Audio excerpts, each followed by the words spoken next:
didn't know what to do anymore, so I just snapped. See if I grab his head, boom, pull the bolt back. I'm thinking, how fast am I gonna run? I was like, if anyone in that house deserved it, I did. He just dropped, and I heard blood just pouring out of his head. He's assaulted me before. He's done so many different things wrong to me. My grandma looks over and she's like, what's going on? Boom. This is an emergency. We noticed a window off the side, and one person went in and looked and discovered a body. Okay, do you know who it is? Yes, Janet and Rick Sweet. On May 13th, 2012, the family of Rick and Janet Sweet made a horrific discovery at the couple's home in Manchester, Iowa. They had no idea the dark secrets that were soon to be uncovered. But in this twisted case, it was the police who were left shocked at the admissions of a too-honest killer, a killer who you will hear from in an exclusive, never-before-heard interview. The relatives of Rick and Janet Sweet had planned to celebrate Mother's Day as was their yearly tradition. But as the family approached the house that day, they instantaneously felt that something was very wrong. This feeling was confirmed when they knocked on the door and no one answered. Immediately, they noticed that one of the windows had been shattered, but in no way could they predict the gruesome findings that lay inside. Peering through the broken glass, they glimpsed a horrifying sight. Rick and Janet were inside, both in pools of blood on their couch, murdered in their own home.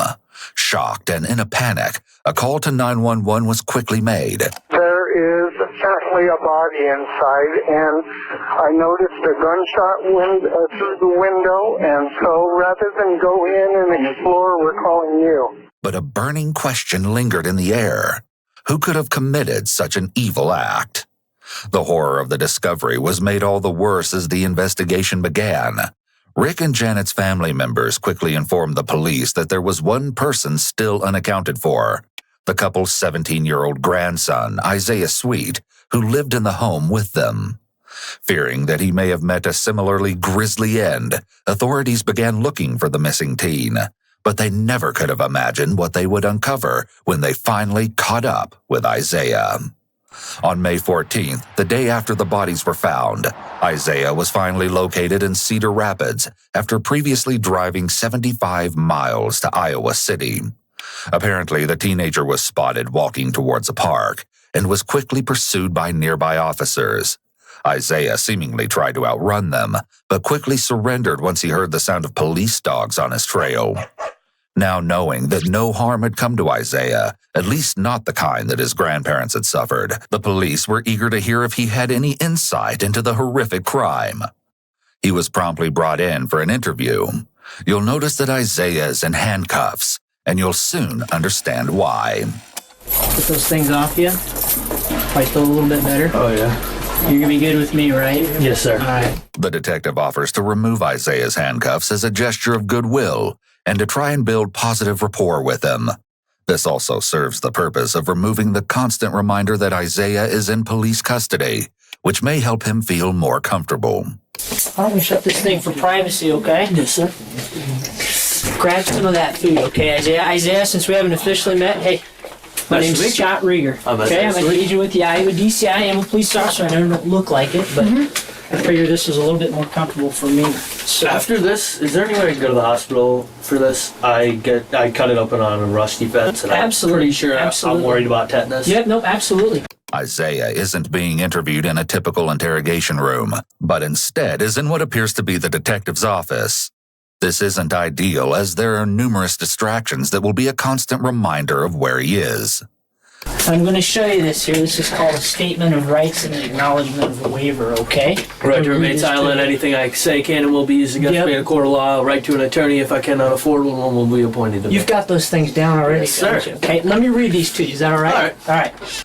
Isaiah may be trying to show off or appear smart by reciting his Miranda rights. However, all he's done is prove that he's quite familiar with the criminal justice process, possibly due to past encounters with police. Regardless, it's the detective who must read Isaiah his Miranda rights, and he agrees to continue talking without a lawyer being present. Go ahead. Now down. When was the last time you had something to eat? 4 days ago. You haven't eaten anything in 4 days? Right. And we got more food, so if you wallow that stuff down, you want to keep going, we've got more food, we can keep it coming. Damn, you guys make me feel like I Right? didn't do anything wrong. Why do you say that? Well, let's put it like this. I'm not going to be lying to you guys about anything you ask me. And I appreciate that. No problem. Okay? Isaiah appears to be taken off guard by the warm treatment from the detective, especially when it comes to being offered additional food. This puts the detective in a very good position, and Isaiah may be more inclined to give him the information he wants to continue to receive this kind of treatment. They're not going to take this from me, are they? What is it? This is a real Rolex. Okay, where'd you get that from? I found it in a hopeless tent. Down there? Yeah, in CR. Okay, we'll just keep it up there and we'll probably deal with that later. Cops, there was like 4 or 5 cops. In Cambridge? Yep. Okay. Looking for me. Okay. And one of them came up to me, started talking to me, asked if I knew where I was. And I was like, no. So he didn't recognize you Yeah, I at was all? like, no, I don't even know where he's at. Like, I have my hair back to here. Now, what would have been one of the reasons you were pulling your hair back? Trying to not be seen. Yeah. Yeah. Yeah, absolutely. At first, he was asking if I saw the other cops, and I was like, nope. And then he was like, do you know who Isaiah Sweet is? And I was like, no idea. Not a clue who that is. What are you thinking the whole time he's asking that? I'm thinking, how fast am I going to run? As soon as he walks away from me. What I want you to do right now is just kind of relax, go ahead and eat that food, kind of mount down. Like I said, I want to kind of start and kind of walk back through some things first. All right. Okay? More than anything, I want to know what the brought me to what I did, what's wrong with me. Sure. Then, Like, I'm about to start bawling. Okay. Hey, Isaiah, if you cry, that's totally fine, man. I respect that. Okay. I want to go back so bad. How come? Because I loved them so much, and they didn't deserve that. How come they didn't deserve it? If anyone in that house deserved it, I did. More than anyone. You take your time, brother. They raised me since I was 4, and I heard fate of was.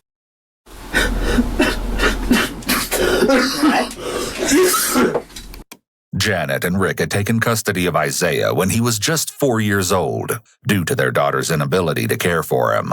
Stacy Sweet, Isaiah's mother, had allegedly suffered from substance abuse and could no longer support her young son.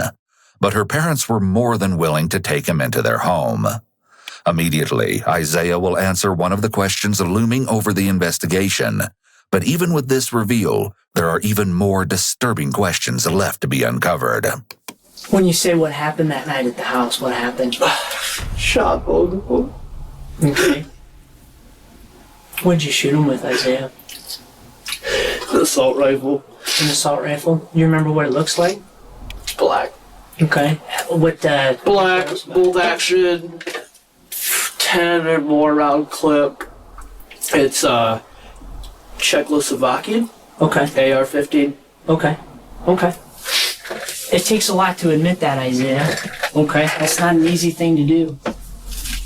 Okay, and Isaiah, I'm this not is... gonna play dumb with you. Okay, and I appreciate that. Although Isaiah has just admitted to killing his grandparents, the detective so desperately wants to get to the bottom of how this horrific crime came to be.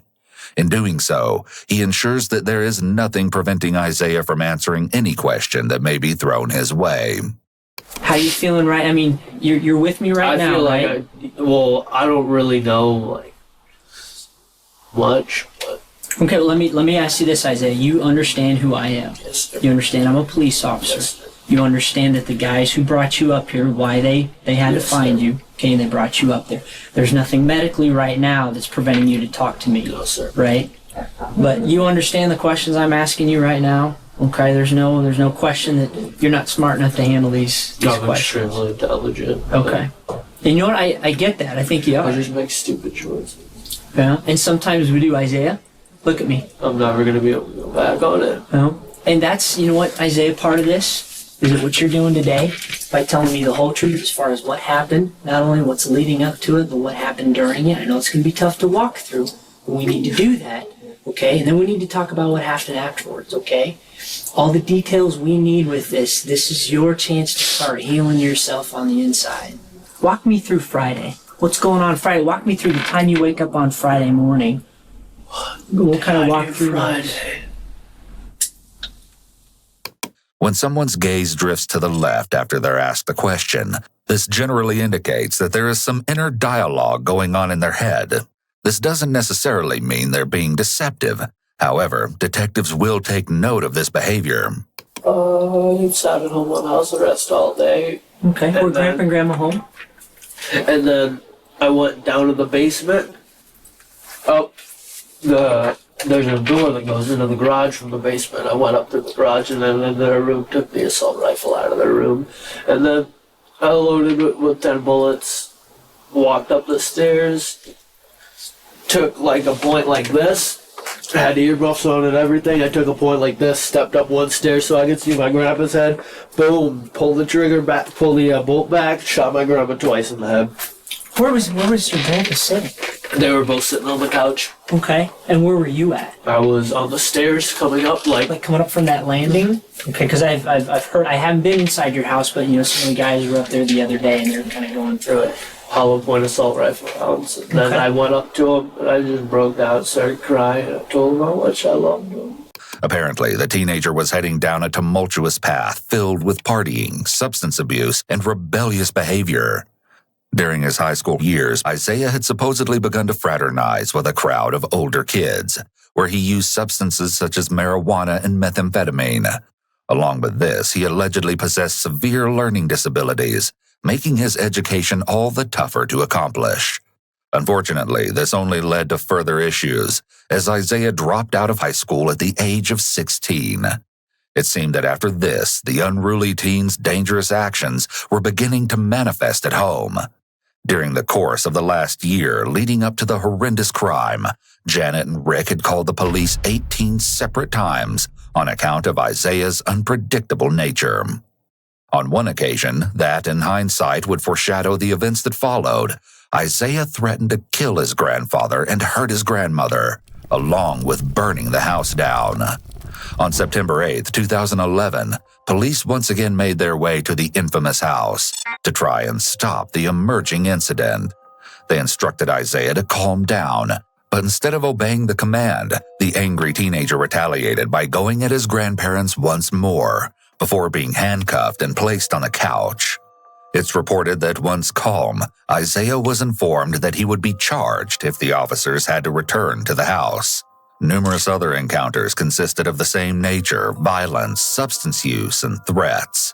At one point, Isaiah was supposedly threatening Rick and Janet so much that they wanted him to be placed in foster care. But they were promptly notified that this wasn't an option, as Isaiah's mother would have to be the one to take him in, which the grandparents did not want.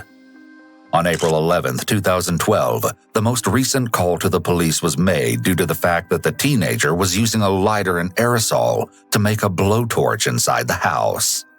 When police arrived, Janet insisted that rather than arresting Isaiah, she simply wanted him under control. The officers helped to calm the situation before they left without incident.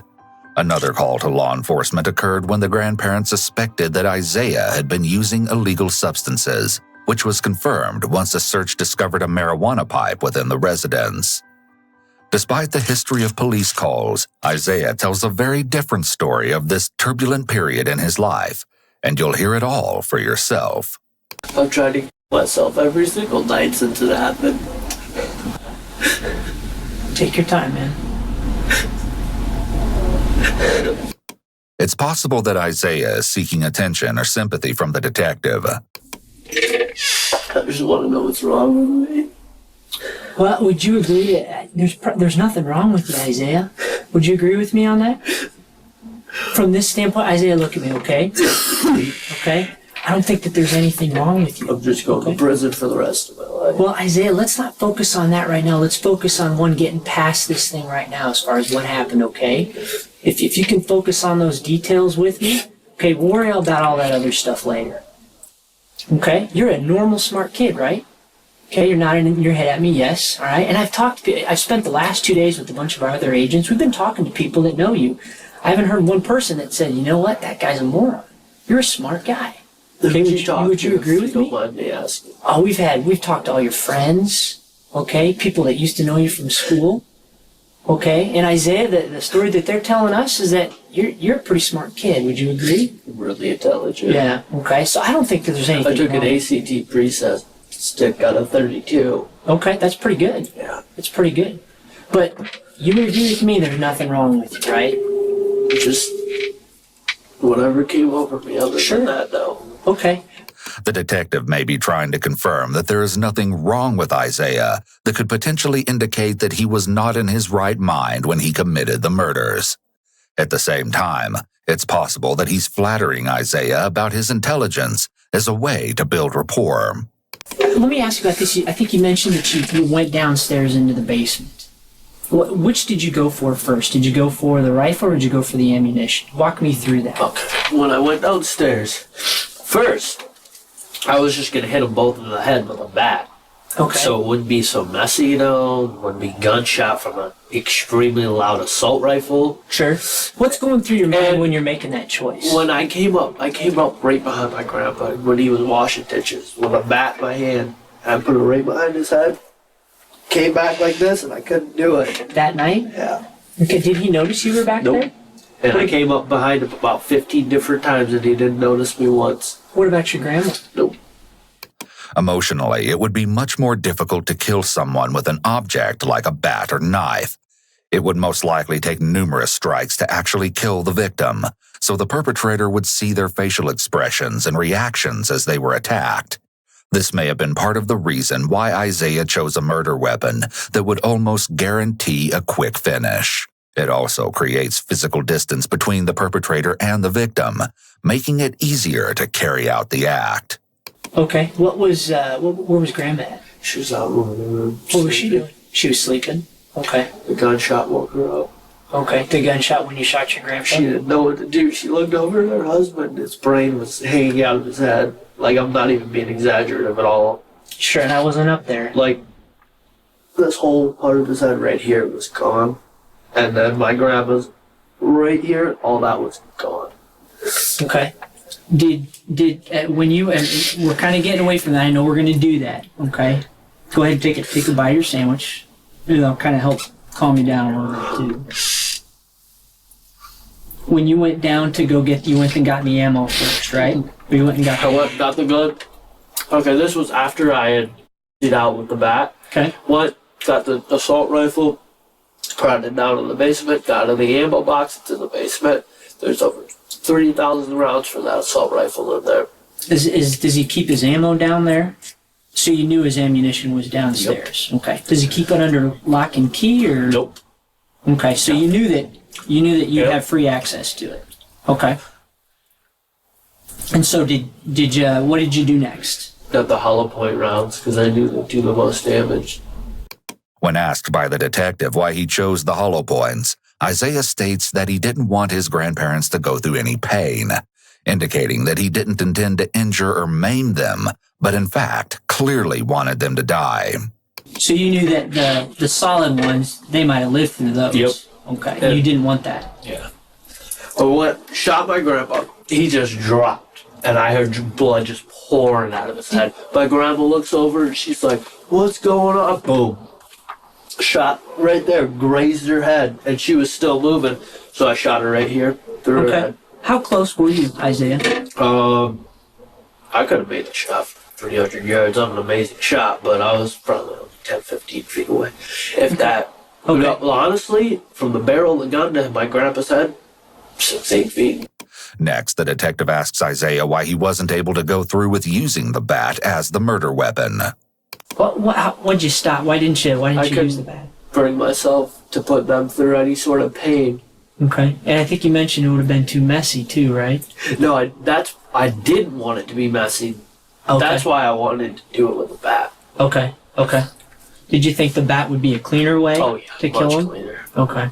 Had you done any research on the internet about this, or? Yes, sir. Okay. What kind of websites did you go to? Let's put it like this. I was typing in best ways to kill somebody and all this And if I would have waited one more day, I would have killed them the cleanest way possible. Which is what? Nicotine poisoning.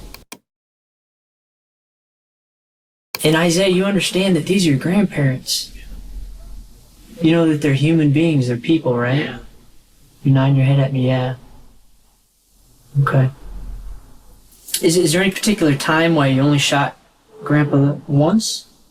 Because I heard blood pouring out of his head like So you a knew fire hydrant. You knew he was dead? Oh, yeah. Okay. And why the 2 shots with Grandma? She moved right after I shot her. Okay. Did she look at you? Or did she say anything after you She shot like her? twitched, and I thought maybe it's probably just the twitch they get after they die, where they just like excrete on themselves. Sure. But Yep, I know what you're talking about. I just wanted to make sure, because she was the only one that I actually cared about. Okay. You think you were closer to your grandma than your grandpa? How long you been living with them? Since I was 4. Okay. And honestly, I wish I would have myself that night. How come? Because they didn't deserve it, and I did. When it's over, okay, and you know that did you check to see if they had a pulse?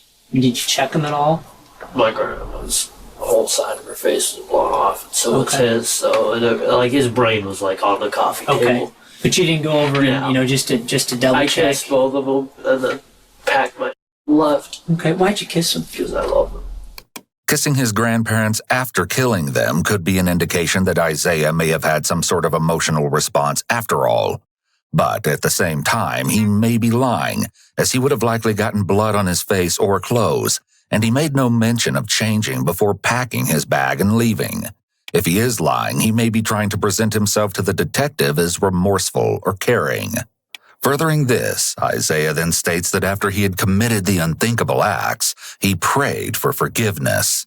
Did you pray for forgiveness because you knew what you did was wrong?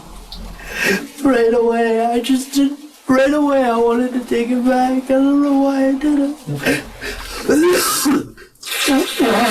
After that, you said you packed your stuff and then you left. How much time did you spend in the house after they were shot? Half an hour. Okay. Drove straight to Cedar Rapids. Met up with my ex-girlfriend. There, threw the assault rifle out on 13. Okay. On Highway 13 or? Didn't see it on the way back, so. Okay. I figure if someone sees a really nice gun laying on the side, They'll probably pick it up. Okay. I'm surprised the police didn't find it for me. Okay. Well, and we'll talk about that too. Yeah. Okay. This signals that the detective may already have knowledge regarding the murder weapon, and the police might even have it in their possession.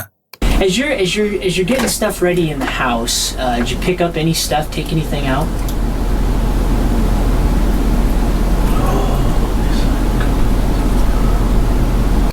This is the first time that there is a long pause prior to Isaiah responding. Long pauses are often associated with deception, especially if it's not typical of the person's speech patterns. When he finally gathers his thoughts, Isaiah states that he took his TV, knives, hydrocodone pills, and $9 from his grandparents after killing them. He goes on to describe what he did following the crime, which shockingly consisted of going to numerous parties with friends. Are you wearing the same clothes that you were wearing Friday night? Yes, sir. So these are the same clothes that Yes, sir. you shot Grandpa and my Grandma? clothes. That's in the impound. Okay, well, are these the clothes that you were wearing when you shot your Grandpa and Grandma? Yes, sir. Okay. Is there any blood on them? From my finger. Okay, what happened to your finger? Oh, from that. But I mean from your Oh, actually, I was wearing sweatpants and no shirt when I shot him. Okay. Because I didn't want to get blood on these jeans or the shirt. Because they're nice jeans. There's no blood on anything. I made sure I didn't get any sort of DNA from either of them on me. Okay. This is a direct contradiction to his previous confession of kissing his grandparents after having shot them. If his claim of not wanting to get any blood or DNA on him is true, then he probably wouldn't have physically touched the victims. Where did the blood go when you shot him? Everywhere. Like, blood. Everywhere. Chunks of... Like, the house is massive. And there was, like, points where it's like, here's the couch. Mm-hmm. Hey, let's go to the kitchen 15 feet away, and there's a chunk of this big laying in there. Can you go look at it? Yeah. What did you think? I picked it up and I looked at it, and I could see it was from my grandma. Didn't that freak you out a little bit? Kinda. I was like, oh, well, I'm a psychotic murderer anyway, so it doesn't really matter. But you're not psychotic. I know you're not psychotic. People often think that any murderer is psychotic, when in actuality, psychotic refers to a specific set of symptoms which may or may not be present in a killer. Psychotic generally refers to psychosis, which involves someone losing touch with reality. A person with psychosis may have hallucinations or delusions and is unable to distinguish between real life and the world inside their head. Isaiah hasn't reported any symptoms of psychosis, and he appears to be well aware of what he did, both at the time of the murders and now. The detective likely wants to put on record that Isaiah understands he was not psychotic when he killed his grandparents, so that it can be presented as evidence when the case goes to court. I feel really good about myself being so compliant, though. You should. I mean, and here's one of the things too, Isaiah, and I want to make sure that this is abundantly clear, is that I know that as we talk through these things, don't embellish anything with me, okay? You got to shoot me straight, okay? I need to know, okay, who was over at the house, who you talked to, and it's not you snitching. You know what that is? It's you telling me the truth. Are they going to get arrested? I have no control over whether or not they're going to All get right, arrested. let's put it like this. There was one more gun, and I took that, but I didn't use it. What gun was that? Sawn-off 12 gauge. Okay. What'd you do with that? Sold it. Okay. And then I gave the assault rifle to Brandon Allers, gave the TV to Brandon Allers. So you didn't throw it? You didn't throw away Nope. the gun? Okay. And they transported it out of town right away. Okay. How come they transported it out of town? Okay, they didn't want hot guns. Did you tell them it was hot? They knew I'd killed my grandparents. They came in the house right after it happened. And why would Brandon be going over to your house on Sunday? He wanted to steal the truck. The white truck. Okay. He wanted that white truck. Did he talk to you about that? Yep. How did he talk to you about it? He wanted to know where the title was. He wanted to know where everything was. Other it was my ass. Okay. And did he tell you that, I mean, had you told him that you'd killed your grandparents? Okay. And what did he say? He was the one who gave me the nicotine poisoning suggestion. I thought you said you got that over the internet. Nope. That was him. It's possible that rather than protecting other people as he claimed, he left this part out of the story for self-serving reasons. He may have known that there was no explanation for people being in the house after the murders that would fit with his narrative to the detective about how he was immediately remorseful. If somebody told you what to do, I need to know that. If you found on the internet, I need to know that. But don't mix those two up, okay? You gotta shoot straight with me. He told me about all this, and I looked it up on the internet. Okay, when did he tell you about that? Same day, Friday. On Friday? Yep. What did you tell him? I told him I just planned on killing him, taking some, leaving. He was like, "You're gonna give me that assault rifle and that sawn-off." Isaiah tells the detective that immediately after shooting his grandparents, he went to pick up Damien, a friend of his, before supposedly bringing him to the crime scene. That fact that Isaiah brought his friend over to the house after committing the brutal act is disturbing to say the least. Isaiah now tells the detective that he took a sawed-off shotgun, a knife, the rifle, the truck, all of his toiletries, the TV, and some clothes from the house. Afterward, he drove Damien back to the house of their friend, Brandon's girlfriends. Then another detective enters the room with food for Isaiah before the two make small talk. Well, honestly, I broke my phone in half a couple nights ago because Dalton calls me and he's like, "You killed your grandparents." And I was like, "Nope, never happened," just denied it all because one of my friends calling. I thought he was just with me, and then this girl sends me a picture of News Squad and a bunch of cops in front of the house, so I snapped my phone in half. As they talk, Isaiah mentions something particularly tragic. My mom doesn't even know what's going on right now. Kind of worried about that, but sure. Oh well. That's understandable. It's your mom. Yeah. When was She the last doesn't even time know you her talked to parents her? are dead. Oh, she doesn't know at all? No, she doesn't know her parents are dead. When was the last time you talked to her? Probably 2-3 hours before I snapped my phone, I called her. Okay. She was pretty much the only person I didn't tell the real story to. Okay. I told her I was on the run. And a few of my friends, I was like, "Oh, I stole the truck and just left." Sure. A couple of them, "Oh, I killed my grandparents." "Oh, well, let me come over to the house and loot." Isaiah's stories seem to be rather jumbled, but this could be out of anxiety from the interrogation, or the fact that he knows he is caught and there's no way out at this point. When the first detective enters the room again, he begins to question Isaiah's tale regarding his apprehension. Why you run from the cops? What were you afraid of? One of my friends in CR told me that they were going to handle me extremely roughly because I did what I did. Yeah. And I didn't want to get tased or... Sure. I just wanted to get shot. Why'd you want to get shot? So that I wouldn't have to... Okay.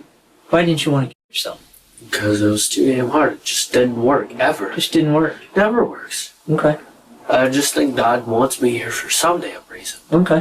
Why do you think then it was okay to shoot your grandparents but not yourself? I mean, that's a tough question to ask, right? Yeah. I know it's a sign. It wasn't okay. It wasn't okay, was it? However, his claim about wanting to get shot is incongruent with his behavior of coming forward with his hands up when he was surrounded by police. Isaiah may be once again looking for sympathy from the detective by saying that he wanted them to kill him. Despite Isaiah's confession of his actions before, during, and after the shootings, he still has yet to state exactly why he killed his grandparents. Did you look outside to see if any of the neighbors liked? Yeah. Okay, how come? Well, I mean, why'd you look outside? Because I wanted... Well, I took a shower and packed everything up. I wanted to make sure no neighbors would, like, call the cops, holy shit. Did you watch? I mean, did you check yourself for... Did you see if you got any blood on you or anything? I had nothing on me. Nothing? I mean, did you look yourself in the mirror? I was far enough away to a point where nothing... Like, all the stuff they all went that way, and I was this way. Okay. I mean, there's probably some traces of guts and brains stepping on people, and those really gross. What were you... I mean, were you barefoot when you shot him? Mm-hmm. Okay. And you haven't washed your feet or anything since then? Okay. Well, no, I did take a shower at my therapist. Scratch that. This negates Isaiah's previous statement that he took a shower at his house immediately after the shooting, and is yet another hiccup in his story. He goes on to explain how his therapist, Candace, is his aggression replacement therapy teacher, and is one of the few responsible adults in his life, if not the only one. Later, however, exactly how Isaiah arrived at her home following the crime will be uncovered, and it only goes to show that wherever Isaiah was, trouble wasn't too far behind. What's aggression replacement treatment? How not to do stupid shit that gets people besides me hurt. Like Okay. how not to hurt people around you. Okay. I'd passed the class the week this happened. You've been doing pretty good in the class? Good. Okay. Isaiah states that he took the rifle, 12-gauge shotgun, and TV to Brandon's apartment in Cambridge, where the friend was allegedly going to buy the guns. Supposedly, Isaiah was never compensated. As a result of Brandon's involvement, Isaiah has some concerns. I know they're probably going to be in jail for a while for this. Are they going to go to the same building as me? I have no idea. Because that's what I'm really, really worried about. I have no idea. I saw Brandon earlier. Really? Yeah, I told you we were talking to your friends. What'd you talk to them about? We were trying to find you. Where Trying did to they say find I out was? where you were at. They didn't know where you were at. So, did they know where you were at Oh, yeah. the whole time? Oh, yeah. I was in contact with them every single day. Okay, with what? My phone. The detective informs Isaiah that he is well aware that the teenager's cell phone had abruptly been shut off during the course of events on Sunday, May 13th. But he wants to hear from Isaiah just how that came to happen. One of my friends sent me a picture of the crime scene and told me I killed my grandparents, so I snapped my phone in half so they couldn't trace it. Okay.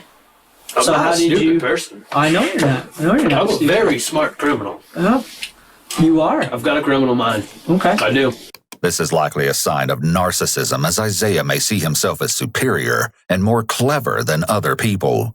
And once again, the detective portrays a sense of admiration, which is likely to play into Isaiah's narcissism and keep him talking. Built that way. I've got an everything mind. So when you say you're talking to these guys, when you're kind of on the run before you broke your phone, are you texting them? Are you communicating with them on Facebook? What are you doing? Texting, calling. Okay. You got any access to the internet on your phone?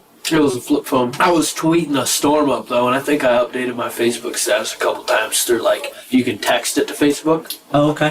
What were you updating on your Facebook? I don't know what it was on Facebook, but I know I was tweeting a bunch of random... This old black dude said that was really high, and I thought it was hilarious.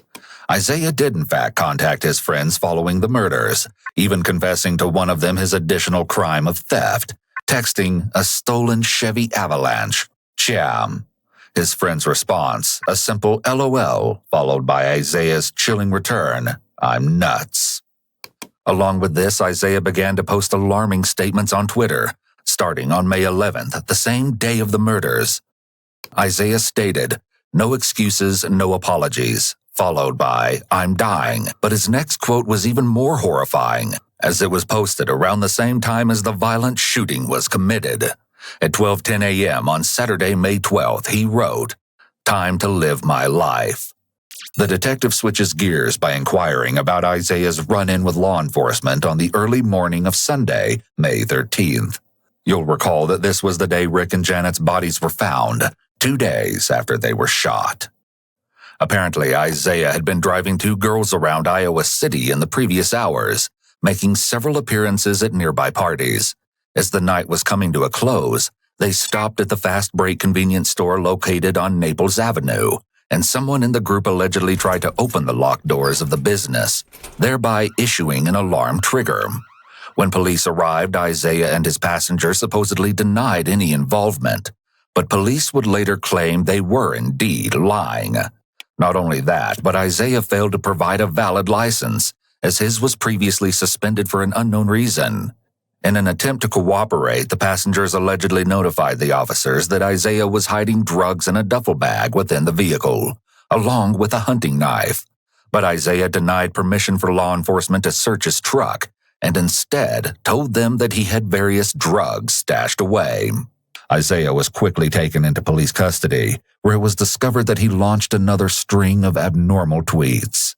At 6 a.m. on Sunday, May 13th, he posted, "Damn, can't wait to get out of the cop shop. #6 unnecessary hours." Numerous others are too explicit to read, but nonetheless, Isaiah was not afraid to say what was on his mind.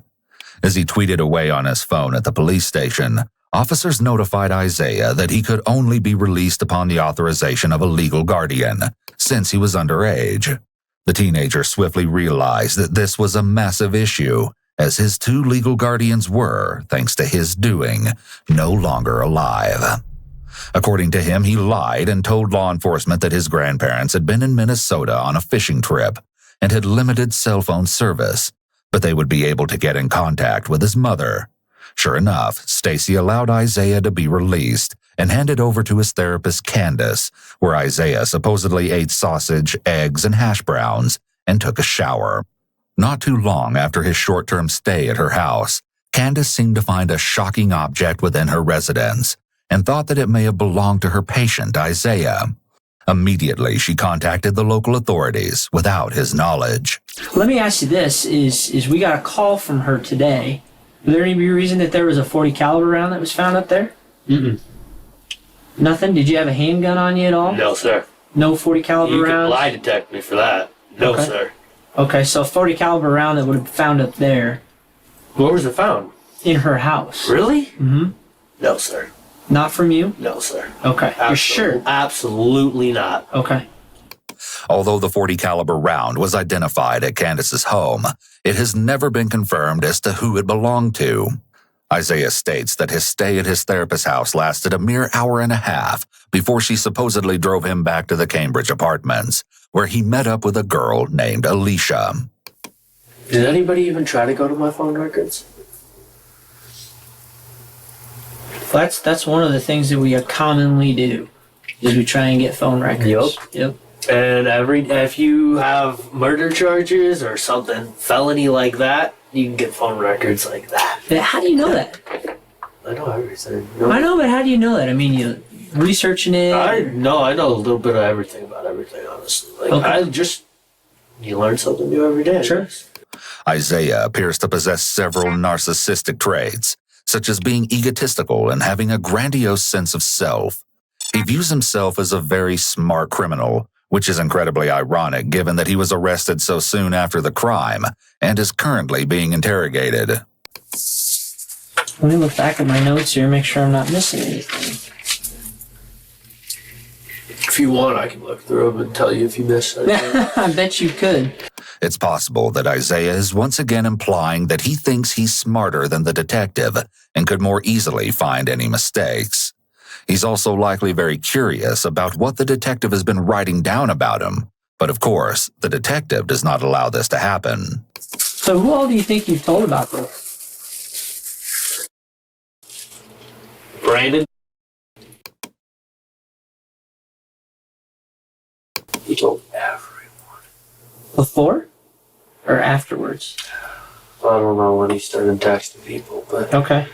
I got so many goddamn phone calls about, oh, did you kill your grandparents? I heard you killed your grandparents. Killed a lot of hand after a while. Oh, I started freaking out on people. When they took you into custody down there, when they finally got you, did you say you were proud of what you did? It could be a red flag for deception that Isaiah's way of responding has changed from talking at a normal volume to suddenly shaking his head rapidly and responding quite softly. Okay, we heard that you said, hey, I'm proud of what I did and, I got what's coming to me. No, what I said when I got out of the car is, I thanked them for apprehending me. Okay. And that they did their jobs right, and I thanked them for not tasing me or letting the dog eat me. Okay. Somebody told us that you'd... And not that this... Somebody must have heard me wrong. Okay. I actually did thank them and told them I respect them a lot for what they did. Okay. And did you say, hey, dude, I know what I got coming? And I told them I deserved what I deserve what I got coming to me. Okay. Thanked them for apprehending me. Because you understand what you did. Yes. With your grandparents. Mm-hmm. Okay. And it wasn't anybody else that did it. It was you. Yep. Right? There was nobody else in that house with you. Okay. The detective has been concealing a rather large piece of information that goes to show that the killer teen had not been completely honest so far. Essentially at the end of the day, and I was going to show you a picture of the gun. Would that be the gun? Kind of a dark picture. Yes, it is. How'd you know? I know lots of things. Is that the gun that you used? Yes. Okay. You guys have this gun, don't you? Mm-hmm. How? You said earlier that you're pretty smart. We're pretty smart at what we do. Obviously. We do good work. Oh, you traced my phone calls and my text messages and figured out Brandon had it. Yeah. We ended up with the gun. That's what counts. Prior to the shooting, Brandon had offered advice to Isaiah on how to use the rifle, which ultimately ended the lives of Janet and Rick. Additionally, the pair discussed other ways to kill the victims. The morning of May 13th, Isaiah told Brandon that he could break into his grandparents' home and take whatever he wanted. When Brandon arrived, he snuck into the home, but supposedly left in a hurry and didn't notify the local authorities as he was allegedly nervous about the situation. Brandon eventually sold the rifle to another friend, but the gun was turned over to the police once the bodies were discovered. Still, the question of why has yet to be answered, but as Isaiah reveals what drove him to commit the ultimate crime, he loses all control. I don't know what built up in me. I just had so much stress. Like what? My grandma was dying of cancer. My grandpa called me a piece of shit every night of my life and every day. He constantly told me to just kill myself or fall off the earth. They treated me like I tried so hard to help my grandma with everything. But my grandpa made everything so hard because he'd always stress me out, scream at me for no reason. And I didn't know what to do anymore, so I just snapped. Shot both of them and stole the truck. Okay. If Isaiah's claims are true, this type of long-term verbal and emotional abuse from his grandpa would have been extremely damaging. However, it's important to keep in mind that he could be lying in order to provide a justification for his actions. After all, he doesn't say that his grandma was abusive, and he still killed her as well. We also cannot verify any of these claims. What did she, and why did you shoot Grandpa first? I hate it. Why? He's made my life a living hell. Okay. How long had you been thinking about doing that? That one day. That one day? That one day. Okay. Nothing before, because... Well, I had thought, but I never really made a plan. Okay, what kind of, when you say I thought, what kind of things are you I thinking? wanted to kill my grandpa, but I never wanted to hurt my grandma. Yeah. It's just I could have just left her there. She did it. Isaiah's legs are shaking, possibly from the anxiety of being questioned or reliving the trauma of committing a violent crime. If he had previously been a danger to himself as he claims, this could also be the cause of his notable trepidation. Okay, and did he see it He coming? didn't even notice. I mean, where was He he was looking? so drunk and high on his oxycontin and hydrocodone, Okay. he didn't even know where. Let me do this if I can. If you're, stand up real quick. Yes, sir. If I'm your grandpa sitting over on the couch like here. Are we this close? He was sitting like this, Okay. kind of down like that. I was right about here on the stairs. Okay, so is he hunched over? Is he asleep? Yeah, no, he's just out of it Just like on his this. drugs. 'Cause he's Yeah, he was like hunched this. over like. Oh, I was on the 4th or 5th stair down at first, so I could see his hair from there. When I took the first shot, I took one step up, a stair up, so I could see his whole head shot. Where the And then- first shot hit him? First shot straight through his head, Right here? right temple. Okay. Right temple? No, like right in the temple. Or right in the temple? Okay, and what'd he do? Smacked his face off the coffee table. Okay. So when you're coming up the stairs, did you kind of sneak up the stairs a little bit? I was like, How come? I didn't want him to hear me. Okay. Okay. And then, like, as soon as And where's Grandma? I took this step right here, Grandma would be like 3 feet to the side That of you. way? Yeah. Okay. Okay, and I stepped up the first stair, took the shot, stepped up the second stair, took 2 more shots. At Grandma? By demonstrating how the killings occurred, the detective is solidifying the fact that this shooting was not in self-defense or in any way provoked by his grandparents. Grandma treated me terribly. Nobody would ever believe it. He's assaulted me before. He's done so many different things wrong to me. Okay. But he didn't do anything to you that night. And it's just, I could never report any of it. Because my grandma would always vouch for him and make me look like the bad one. Like, he'd smoke pot with me. And I'd tell it to the cops. And he'd just be like, nope, never happened. Notice that Isaiah's hands are palm up as he talks, which is known as the rogatory position. When someone holds their hands in this way, they may be pleading with the other person to believe what they're saying. The rogatory position indicates low confidence, so if someone makes a statement that they know for a fact is true, their body language should reflect high confidence. When I got busted for paraphernalia, when I got put on probation, that was his fight. I tried so many times to tell the cops that, but they were like, it's in your room. And I was just like, it was his though. Okay. The detective handles a question raised by Isaiah that is sure to come as a complete surprise. Has their funerals been held yet? No, I don't think they have, Isaiah. I don't know. I haven't heard Would there be anything any about the way I'd be funerals. able to go to them? That I couldn't tell you. And I'll tell you, since you're shooting straight with me, I doubt it. Okay? I don't know. I don't make that call. Well, I don't want my family to kill me anyways. Okay. Although we are able to hear from Isaiah throughout the interrogation, he spoke with us in an exclusive, never-before-heard interview where he expanded on the alleged abuse and gave us a deeper look into what he now believes led to that fateful day. There wasn't any, like, in my head, there wasn't any make it to 18. I've gotten shot twice before I was 17. I didn't think I was going to be around that long. That wasn't a thought. I had no regard for my life whatsoever. Everything I did was so obviously a cry for help that it didn't make sense. And nothing good happened. Nobody tried to help, nothing. So in my head, I was like, all right, I'm on my own, so I'm just going to, I don't know, like, what do I do? And then once I'm on house arrest, like, you can't even get away from the problem at this point. So how do you eliminate the problem? Don't get me wrong. I'm not saying that other people failing me throughout my life is the reason I did it. At the end of the day, I'm the reason I did it. I chose to do what I did. But a lot of things could have happened if I would have had options. Isaiah explains the alleged abuse that he endured at the hands of Rick and Janet. We had those kind of interactions where I'm like, hey, like they'd call the cops, and I'd be like, he literally just hit me, and I defended myself. What am I supposed to do? Or, like, he had a bunch of plants in the backyard, and they knew about it. And they were like, oh, that's just ditchweed. Just leave that alone. They just pulled the plants and left them alone.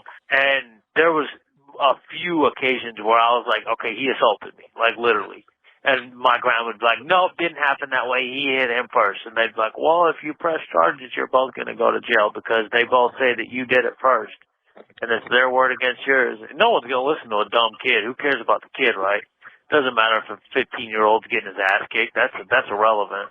His claims about his feelings toward his grandmother seem to be ever-changing.